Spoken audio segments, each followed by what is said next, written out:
Hi అండి, నమస్తే అండి. నేను మీ Eshwar. Welcome to Batla's kitchen. ఈరోజు తోటకూర మసాలా వడలు చేసుకుందామండి. ఇవి చాలా రుచిగా ఉంటాయి. టీ టైం స్నాక్గా బాగుంటుంది. చుట్టాలు ఎవరైనా వచ్చినా ఈజీగా చేసేయచ్చు. పిల్లలకి, పెద్దవాళ్ళకి అందరికీ బాగా నచ్చుతాయండి.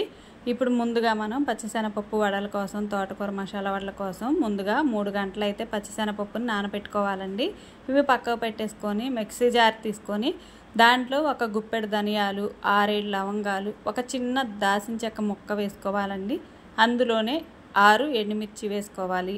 అలాగే 6 పచ్చిమిర్చి కూడా వేసుకోవాలి. అందులోనే ఒక గుప్పెడు పచ్చిశనగపప్పు కూడా వేసుకొని మనం చక్కగా కచ్చా పచ్చాగా పట్టుకోవాలి. మనం వాటర్ అయితే ఏమీ వేయకూడదు. ఇదంతా తీసుకొని ఒక బౌల్లో వేసుకోవాలి. అందులోనే మళ్ళీ మిగతా పచ్చిశనగపప్పులో ఒక గుప్పెడు పక్క పెట్టుకున్నానండి. పెట్టుకొని ఇదంతా మిక్సీ పట్టుకుంటున్నాను.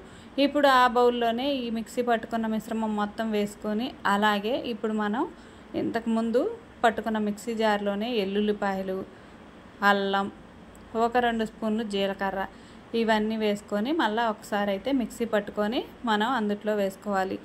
ఇప్పుడు ఈ మిక్సీ పట్టుకున్న దాన్ని కూడా ఈ పిండిలో కలిపేసుకోవాలి. ముందుగా మనం మిక్సీ పట్టుకోవచ్చండి అల్లం వెల్లుల్లిపాయ కూడా, కాకపోతే నేను లాస్ట్లో వేసుకుంటున్నాను. ఇప్పుడు ఇందులోనే మిగతా పచ్చిశనగపప్పు పక్కన పెట్టిన గుప్పెడు పచ్చిశనగపప్పు, తోటకూరని శుభ్రంగా కడిగి తడి లేకుండా ఆరబెట్టుకొని కట్ చేసుకున్నాను. అది పుదీనా, కొత్తిమీర ఇవి కూడా గుప్పెడు సన్నగా కట్ చేసి తీసుకున్నాను.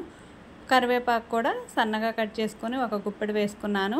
ఒక 2 గుప్పెళ్ళు అయితే ఉల్లిపాయల ముక్కలు వేసుకున్నానండి.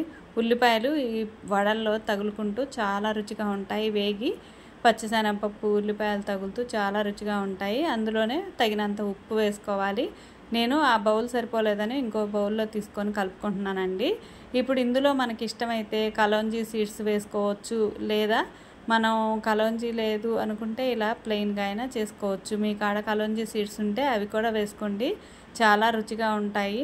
ఇప్పుడు నేనైతే ముందుగా ఇలా ఒక్కొక్కటి రౌండ్గా బాల్స్లా చేసుకొని పెట్టుకున్నానండి. ఇలా కొంచెం మందంగా అయితే మసాలా వడలు బాగుంటాయి, పలుచగా కాకుండా ఇలా చేసుకోండి. మనం కొత్తిమీర, పుదీనా, తోటకూర ఇవన్నీ వేసాం కాబట్టి చాలా రుచిగా ఉంటాయి. ఇప్పుడు నూనె పెట్టుకున్నానండి. డీప్ ఫ్రై కోసం నూనె వేడి చేసుకున్నాను. వేడి చేసుకున్న తర్వాత నూనె కాగిన తర్వాత మనం ఒక్కొక్కటి ఇలా వేసుకోవాలి.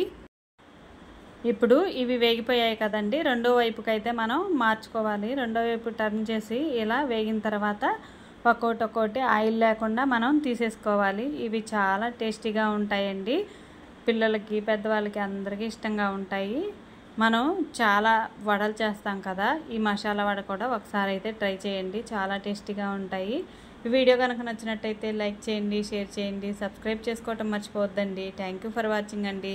నేనైతే పిల్లలకి ఇలా కెచప్తో పెట్టుకుంటున్నానండి. పెద్దవాళ్ళు మామూలుగా చట్నీతో తినొచ్చు.